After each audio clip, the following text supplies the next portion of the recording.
In my opinion, CSGO is another one of Valve's projects to make money off the popularity and fame of Counter-Strike. Once again, people who don't understand the success behind classic CS gameplay decide to make a sequel that moves away from the original game. As a result, we get a game based on CS lore that reminds you more of Call of Duty. Old Counter-Strike is ugly, simple, but very entertaining. That was a quote from Filip Neo Kubski from back when CSGO was in its beta.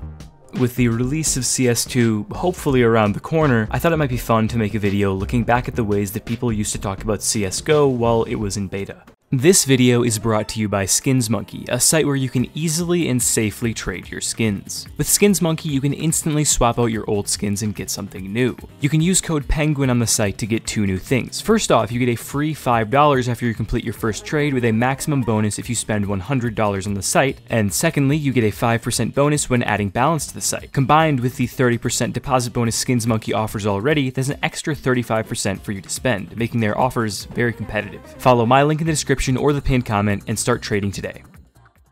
The biggest complaint that many people had was that it wasn't 1.6 enough, and I don't mean that in a bad way. I saw in Reddit threads people saying the gameplay was pretty much identical to CS Source. It is also important to note that a lot of the marketing for CSGO led people astray at first, as at the time, Valve was trying to compete with the big console shooters of the era. Call of Duty and Battlefield. People were used to Counter-Strike having bad graphics, so with the marketing of the game as well as the completely updated Source Engine graphics, people thought that Valve were codifying Counter-Strike. The initial push for PS3 and Xbox 360 support drove people to believe this even further. Many Counter-Strike players enjoy the game for its differences from these other FPS games, so when they saw CSGO going in a similar direction, they were quick to write it off. However, it wasn't just the marketing and the stubbornness of Counter-Strike fans that gave early CSGO its bad reputation. This game was not good.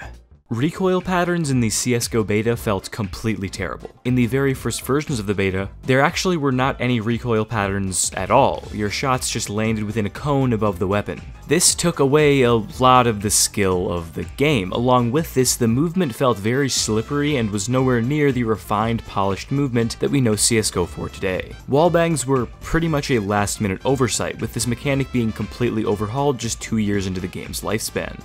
The CSGO beta had a fog problem, as in nearly every map in the game was covered in fog. The worst part? This was completely on purpose. Valve made it this way to make the game easier for new players who might be intimidated if they got killed from a long distance.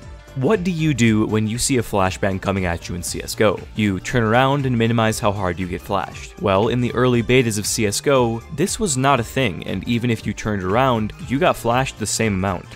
On release, many professionals wanted to ban the use of Molotovs from competitive play. Why? Well, they weren't exactly the same as Molotovs today. The original Molotovs could not be extinguished. Oh, and if you tried to run through it, you would be slowed dramatically, essentially forcing you to become trapped in the flames and die. Also, they would blind you for some reason when you're in them, and they also would never airburst, meaning that you essentially always had a magic Molotov. So, yeah, it makes sense that most Counter-Strike professionals would want them banned. During the first year or so of CSGO, professionals gave their opinions on a lot more things than just Molotovs, though. I sifted through a few interviews and found some old takes from players that you might still recognize today. Kerrigan, the current in-game leader of FaZe Clan and one of the most storied players in Counter-Strike history, said that he thinks CSGO is a mixture of Call of Duty and CS Source. He went on to add that the reason that 1.6 was such a great spectator sport was because of its history, the direct quote being, "It was always exciting to see who would win the next title." I would argue that by now, CSGO has built up that history of its own, although it is important to remember with these quotes that hindsight is 20/20. Another quote I found was from Neo, arguably the best player of 1.6 and a legend of his own right in CSGO as well. In an interview with HLTV.org, Neo mentioned his distaste for Molotovs and his belief that CSGO's pistols were too strong at that time. However, he went on to mention that he liked how Global Offensive attempted to make more weapons viable, with more than just AKs, Ops, and Deagles making up every round. Chris J had a lot of similar complaints to his peers, speaking out against Molotovs, pistols, and movement, but he did note that CSGO's netcode felt a lot better than that of 1.6. Semphis had very specific criticisms of CSGO, giving specific things about the game that should be changed for it to become a more competitive game, while also mentioning at the end that he still had optimism for the future of CSGO. I actually really like this take. I'm not going to read out all of it out loud because it's very long though, so if you want to read it, you can pause. If you don't have to. My favorite take though came from the 1.6 legend Heaton. He said that while 1.6 is still more fun, CSGO is Counter-Strike's only hope for the future, and if they want the game to survive, they need everyone to make the transition. He also noted that CSGO had improved quite a bit since the initial beta, and that Valve were on track for a game with the same class as 1.6. This is something that's very refreshing to hear, and the further along we get into the early lifespan of CSGO, it's a take that's heard more and more. Someone who was very critical of Global Offensive in its early days, Taz, stated in an interview a few months after the release of CSGO that the more he plays the new game, the more he warms up to it. He had a very good quote in this interview, and I'm just gonna read it out loud. "It seems like we just need to learn new ways of playing this game and forget about CS 1.6 and how perfect it was. We need to gather people and give this game a chance because 1.6 will not come back. I can see that this game is going in the right direction." I don't have the quotes at hand, but it was the pushing of this point by respected members of the Counter-Strike community that made the hardcore 1.6 crowd get on board with CSGO. Thorin, Richard Lewis, Sir Scoots, all of the 87-0 NIP roster, and a lot of others are who we have to thank for Counter-Strike being what it is today.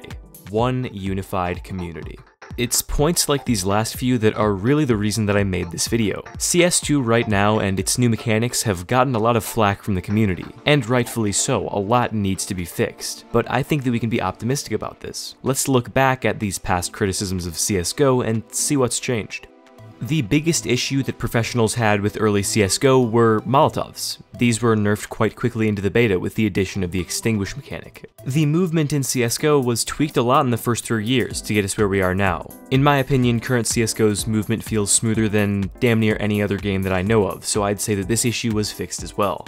The pistols in CSGO changed a lot in the early days as well, but unlike the movement, they are still being changed fairly frequently. Still, they are leagues better than they were at launch, and CSGO's pistols are generally considered to be balanced. I mentioned before that CSGO's wallbangs were overhauled in 2014, fixing the issues that people had with them before this patch. Recoil patterns were added to CSGO very early on, making the weapons a lot less random and adding another layer of skill to the game. The heavy fog was obviously also removed very early on, with CSGO's modern maps being brighter and clearer than ever, minimizing visibility as an issue. So, in retrospect, what does this tell us about CS2's impending release, and the way that we look at it? Well, in my opinion, it should motivate us to do one thing: be absolutely insufferable about anything that does not feel as it should. That is how CSGO got to the polished state that it's in today: complaining. I am all but certain that CS2 will end up being a pretty damn good successor to CSGO, but we can expedite that process by making it clear to Valve what needs to be fixed. Until the movement feels damn near one-to-one to CSGO movement, we need to keep telling Valve that it isn't good enough. Everyone complaining about CSGO is what made it so good in the end. It would help us a lot if we were to adopt the attitude of Heaton and Semphis. We can be optimistic about the future of the game while also criticizing it heavily and drawing attention to its flaws. When compared to near perfection, good enough is not satisfactory. When we look at the precedent that's been set by their past behavior, when we speak out on something, Valve eventually makes it right. Well, as long as it doesn't affect their bottom line. Now, that doesn't mean just endlessly hating on new changes. Legitimately give new things a chance. Then, when you figure out what you don't like about them, make sure Valve knows. At the end of the day, us, the players, are the ones that control what CS2 becomes. It is a beta test right now. That means anything is on the table. Thank you. I hope you guys like this one. Quick reminder, I am still not in the Counter-Strike 2 beta. Valve, please. I kind of need this to keep doing what I do. But anyways, hope I get in eventually. Hope they make the beta public to everyone. Hell, whatever. Truth be told, CS2 looks pretty great right now, even as is. I really do like the way that water works. That's what's really enthralled me with the latest developments with Overpass. But past that, yeah, I think that this video kind of has a, I feel like it almost is misleading in the way that it works, because I start the video and you think I'm going to finish it off telling people to stop complaining about CS2, but no, it's the exact opposite. We should. That is what we have to do to make sure that CS2 is going to be good. But thank you for watching. I'll see you guys in the next one. If you like the video, like, subscribe, all that. Leave me a comment, say something. I read most of them. So, yeah. See ya.